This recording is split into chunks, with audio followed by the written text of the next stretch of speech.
दोस्तों, बैलिज्म academy YouTube channel में आपका फिर से बहुत बहुत स्वागत है। दोस्तों, आज के इस वीडियो में हम मोस्ट इम्पॉर्टेंट क्वेश्चंस को सॉल्व करने वाले हैं जो कि आपके यूपी टेट, सुपर टेट, साथ ही साथ आपके लेखपाल एग्जाम के लिए मोस्ट इम्पॉर्टेंट है। दोस्तों, यहाँ पर जितने भी क्वेश्चंस सॉल्व करे जाएंगे ये सारे क्वेश्चंस आपके सिलेबस पर बेस्ड होंगे, साथ ही साथ आपके प्रीवियस ईयर क्वेश्चंस पर बेस्ड होंगे। तो वीडियो को ध्यान से देखिएगा और वीडियो के लास्ट में जरूर बताइएगा कि आज के इस वीडियो में आपके कितने क्वेश्चंस सही हुए। तो बिना देरी करते हुए चलिए शुरू करते हैं सबसे पहले क्वेश्चन से। सबसे पहला क्वेश्चन है, निम्नलिखित में से कौन सा सुमेलित नहीं है आपको बताना है। ऑप्शन आपके सामने है, जीवाणु लीवेनहॉक, ऑप्शन बी विषाणु इवानोव्स्की, ऑप्शन सी विटामिन फंक या फिर ऑप्शन डी रुधिर समूह विलियम हार्वे। इसका सही आंसर हो जाएगा ऑप्शन डी रुधिर समूह विलियम हार्वे। तो याद रखिएगा कि जीवाणु की खोज लीवेनहॉक ने की थी, बिल्कुल सही है। विषाणु की खोज इवानोव्स्की ने की थी, बिल्कुल सही है। विटामिन की खोज फंक ने की थी, बिल्कुल सही है। लेकिन जो रुधिर समूह है इसकी खोज विलियम हार्वे ने नहीं की थी, बल्कि याद रखिएगा रुधिर समूह की खोज कार्ल लैंडस्टीनर ने की थी। याद रखिएगा कि रुधिर परिसंचरण तंत्र की खोज जो की गई थी वो विलियम हार्वे के द्वारा की गई थी। अगला क्वेश्चन, लिटमस पेपर किससे प्राप्त किया जाता है। ऑप्शन आपके सामने हल्दी, ऑप्शन बी शैवाल, ऑप्शन सी लाइकेन या फिर ऑप्शन डी कवक। इसका सही आंसर हो जाएगा ऑप्शन सी लाइकेन। तो याद रखिएगा कि लाइकेन से ही लिटमस पेपर प्राप्त किया जाता है। अगर आपसे पूछा जाता है कि लाइकेन किस किस के बीच सहजीवी संबंध दर्शाता है, याद रखिएगा शैवाल और कवक के बीच लाइकेन जो है ये सहजीवी संबंध दर्शाता है। अगर आपसे पूछा जाता है कि वायु प्रदूषण संकेतक किसे माना जाता है, याद रखिएगा लाइकेन को ही माना जाता है। अगला क्वेश्चन, हड्डियों में कौन सा प्रोटीन पाया जाता है। ऑप्शन आपके सामने ossein, option B keratin, option C myosin या फिर ऑप्शन डी हीमोग्लोबिन। इसका सही आंसर हो जाएगा ऑप्शन ए ओसिन। तो याद रखिएगा कि हमारी हड्डियों में ओसिन प्रोटीन पाया जाता है, मांसपेशियों में मायोसिन प्रोटीन पाया जाता है, बालों में और नाखून में कीरेटिन प्रोटीन पाया जाता है और रक्त में हीमोग्लोबिन प्रोटीन पाया जाता है। अगला क्वेश्चन, निम्न में से किसके कारण हमारे शरीर में रक्त का थक्का नहीं जमता। ऑप्शन आपके सामने प्लीहा, option B haemoglobin, option C heparin या फिर ऑप्शन डी लाल रक्त कणिकाएं। इसका सही आंसर हो जाएगा ऑप्शन सी हिपेरिन। तो याद रखिएगा कि हमारे बॉडी के अंदर का जो रक्त है ये इस कारण से नहीं जमता क्योंकि हमारे रक्त में हिपेरिन की उपस्थिति होती है और यही रक्त को जमने से रोकता है। अगला क्वेश्चन, विश्व गौरैया दिवस कब मनाया जाता है। ऑप्शन आपके सामने 4 फरवरी, ऑप्शन बी 20 मार्च, ऑप्शन सी 22 मार्च या फिर ऑप्शन डी 22 अप्रैल। इसका सही आंसर हो जाएगा ऑप्शन बी 20 मार्च। दोस्तों याद रखिएगा कि विश्व गौरैया दिवस 20 मार्च को मनाया जाता है, विश्व पृथ्वी दिवस 22 अप्रैल को मनाया जाता है, विश्व कैंसर दिवस 4 फरवरी को मनाया जाता है और विश्व जल दिवस जो मनाया जाता है वो 22 मार्च को मनाया जाता है। अगला क्वेश्चन, मानव शरीर में पित्त रस का निर्माण किस अंग में होता है। ऑप्शन आपके सामने यकृत में, ऑप्शन बी अग्न्याशय में, ऑप्शन सी आमाशय में या फिर ऑप्शन डी पित्ताशय की थैली में। इसका सही आंसर हो जाएगा ऑप्शन ए यकृत में। तो याद रखिएगा कि यकृत में यानी कि लीवर में ही पित्त रस का निर्माण होता है। लेकिन अगर आपसे पूछते हैं कि मानव शरीर में पित्त रस का जमाव कहाँ होता है, याद रखिएगा पित्ताशय में होता है। अगर आपसे पूछा जाता है कि यूरिया का निर्माण किस अंग में होता है तो आपका आंसर हो जाएगा यकृत में होता है। नेक्स्ट क्वेश्चन है, निम्नलिखित में से कौन सा सुमेलित नहीं है आपको बताना है। ऑप्शन आपके सामने downs Australia, option B veld दक्षिणी America, option C pampas Argentina या फिर ऑप्शन डी स्टेपीज ब्राजील। इसका सही आंसर हो जाएगा ऑप्शन डी स्टेपीज ब्राजील। दोस्तों याद रखिएगा कि डाउन्स घास के मैदान ऑस्ट्रेलिया में है, बिल्कुल सही है। वेल्ड दक्षिणी अमेरिका में अफ्रीका में है, बिल्कुल सही है। पंपास अर्जेंटीना में है, बिल्कुल सही है। लेकिन जो स्टेपीज है ये ब्राजील में नहीं है बल्कि याद रखिएगा यूरोप और एशिया में है। अगला क्वेश्चन, विश्व का सबसे बड़ा नदी द्वीप माजुली भारत के किस राज्य में स्थित है। ऑप्शन आपके सामने Arunachal Pradesh, option B Tripura, option C Manipur या फिर ऑप्शन डी असम। इसका सही आंसर हो जाएगा ऑप्शन डी असम। तो याद रखिएगा कि विश्व का सबसे बड़ा नदी द्वीप जो है वो माजुली है और ये किस राज्य में है तो याद रखिएगा असम में है। अगर आपसे पूछा जाता है कि माजुली नदी द्वीप किस नदी पर है तो आपका आंसर हो जाएगा ब्रह्मपुत्र नदी पर है। अगला क्वेश्चन, माउंट किलिमंजारो किस महाद्वीप की सबसे ऊंची पर्वत चोटी है। ऑप्शन आपके सामने एशिया, ऑप्शन बी उत्तरी अमेरिका, ऑप्शन सी दक्षिणी अमेरिका या फिर ऑप्शन डी अफ्रीका। इसका सही आंसर हो जाएगा ऑप्शन डी अफ्रीका। तो याद रखिएगा कि एशिया महाद्वीप की सबसे ऊंची चोटी माउंट एवरेस्ट है, उत्तरी अमेरिका की सबसे ऊंची चोटी माउंट मैकिनले है और दक्षिणी अमेरिका की सबसे ऊंची चोटी माउंट एकांगुआ है। और याद रखिएगा कि अफ्रीका की सबसे ऊंची चोटी जो है वो माउंट किलिमंजारो है। अगला क्वेश्चन, गोबी मरुस्थल कहाँ पर स्थित है? ऑप्शन आपके सामने Mongolia, option B Iran, option C Bharat या फिर ऑप्शन डी चिली।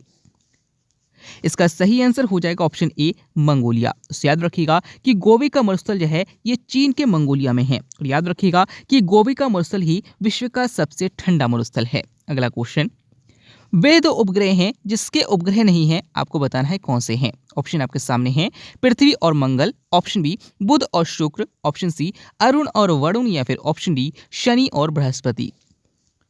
इसका सही आंसर हो जाएगा ऑप्शन बी बुध और शुक्र। जैसे याद रखिएगा कि बुध और शुक्र दो ग्रह ऐसे हैं जिनका कोई भी उपग्रह नहीं है। अगला क्वेश्चन, सिंधु जल समझौता किन दो देशों से संबंधित है? ऑप्शन आपके सामने हैं भारत और चीन, ऑप्शन बी भारत और अफगानिस्तान, ऑप्शन सी भारत और बांग्लादेश या फिर ऑप्शन डी भारत और पाकिस्तान। इसका सही आंसर हो जाएगा ऑप्शन डी भारत और पाकिस्तान।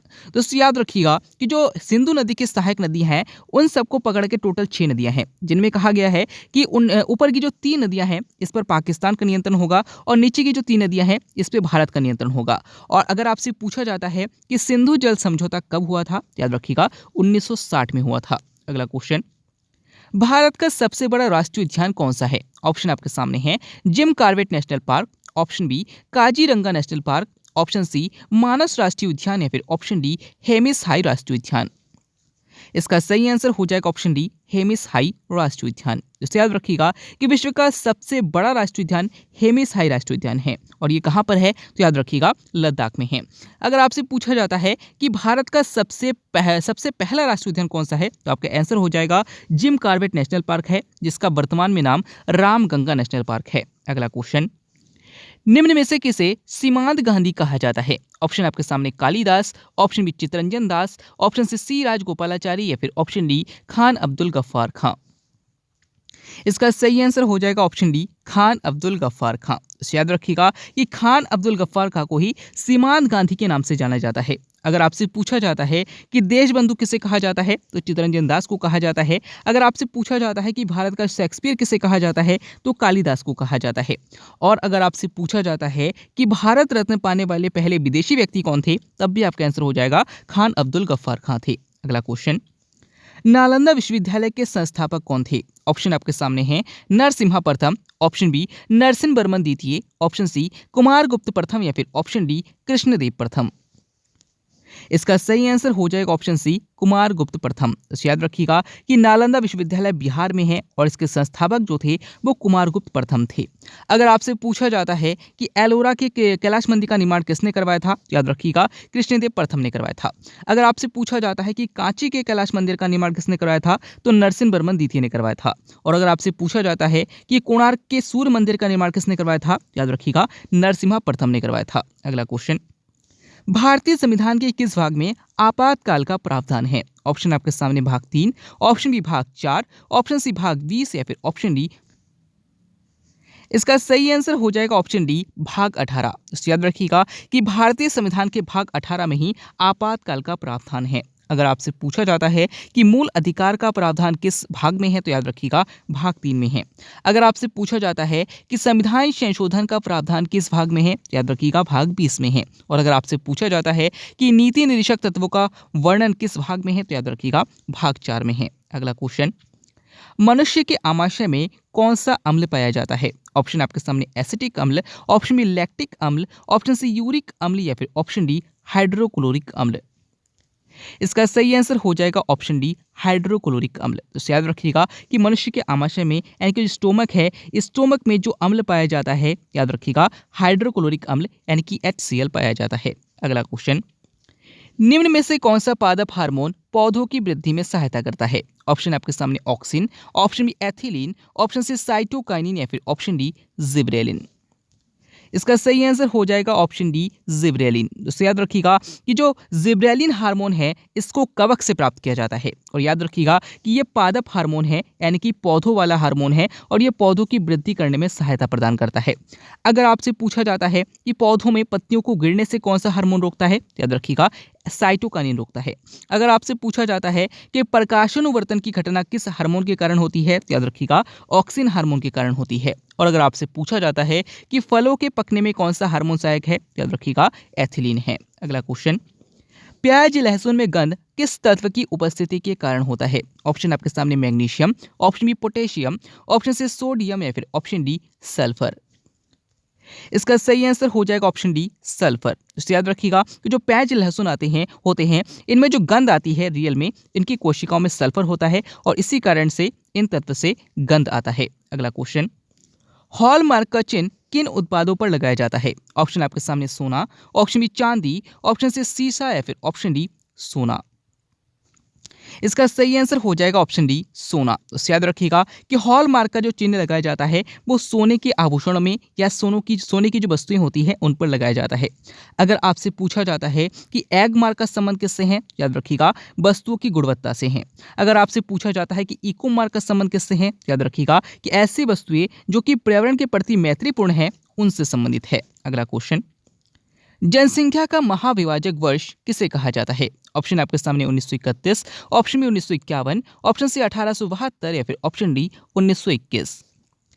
इसका सही आंसर हो जाएगा ऑप्शन डी 1921। तो याद रखिएगा कि जनसंख्या का महाविभाजक वर्ष 1921 को कहा जाता है और जनसंख्या का लघु विभाजक वर्ष 1951 को कहा जाता है। अगला क्वेश्चन, भारत की पहली महिला राज्यपाल कौन थी? ऑप्शन आपके सामने Leila Seth, option B Sarojini Naidu, option C Sucheta Kripalani या फिर ऑप्शन डी एनी बेसेंट। इसका सही आंसर हो जाएगा ऑप्शन बी सरोजिनी नायडू। तो याद रखिएगा कि भारत की पहली महिला राज्यपाल जो थी वो सरोजिनी नायडू थी। अगर आपसे पूछा जाता है कि भारत की पहली महिला मुख्यमंत्री कौन थी, याद रखिएगा सुचेता कृपलानी थी। अगला क्वेश्चन, यूरोप की सबसे लंबी नदी कौन सी है? ऑप्शन आपके सामने Yangtze, option B Volga, option C Nile या फिर ऑप्शन डी मिसिसिपी।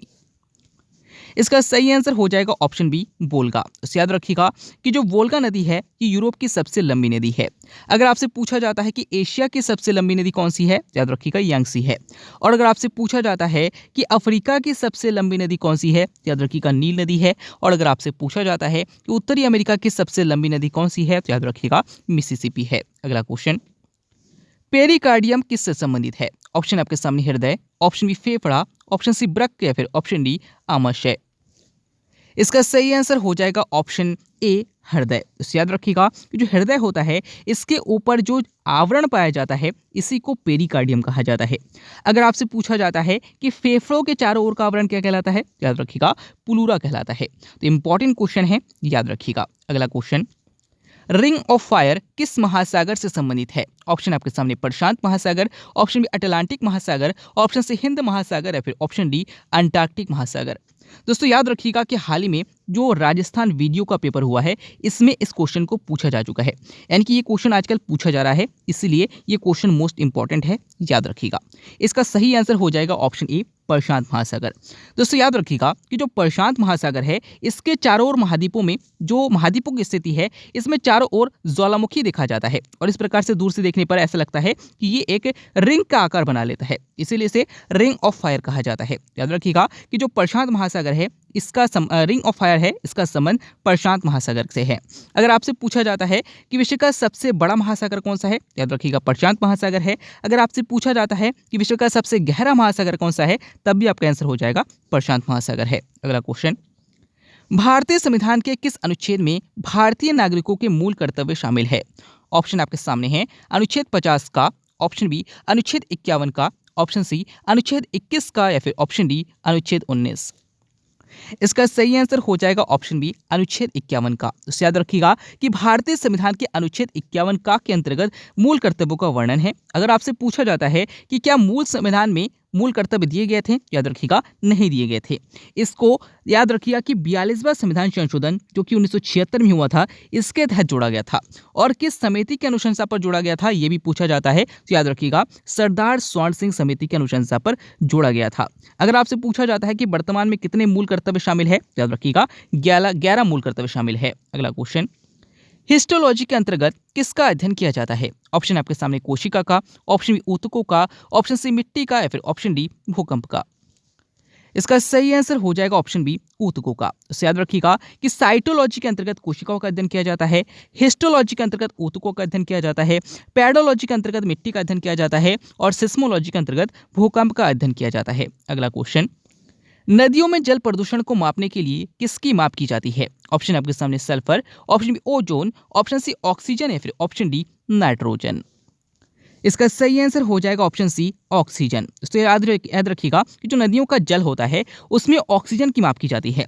अगर ऑक्सीजन की मात्रा इसमें कम होती है तो इसका मतलब ये होता है कि ये जल प्रदूषित है। अगला क्वेश्चन, विश्व मानवाधिकार दिवस किस दिन मनाया जाता है? ऑप्शन आपके सामने 12 जनवरी, ऑप्शन बी 10 दिसंबर, ऑप्शन सी 9 जनवरी, या फिर ऑप्शन डी 4 फरवरी। दोस्तों, इस क्वेश्चन का आंसर आपको कमेंट के अंदर बताना है। आज के वीडियो में आपके कितने क्वेश्चन सही हुए, साथ ही साथ का वीडियो आपको कैसा लगा कमेंट बॉक्स में जरूर बताइएगा। वीडियो अच्छा लगा तो वीडियो को लाइक कीजिएगा, चैनल को सब्सक्राइब कीजिएगा, अपने दोस्तों को शेयर कीजिएगा। मिलते हैं अगले वीडियो में, तब तक के लिए देखते रहिए, सीखते रहिए।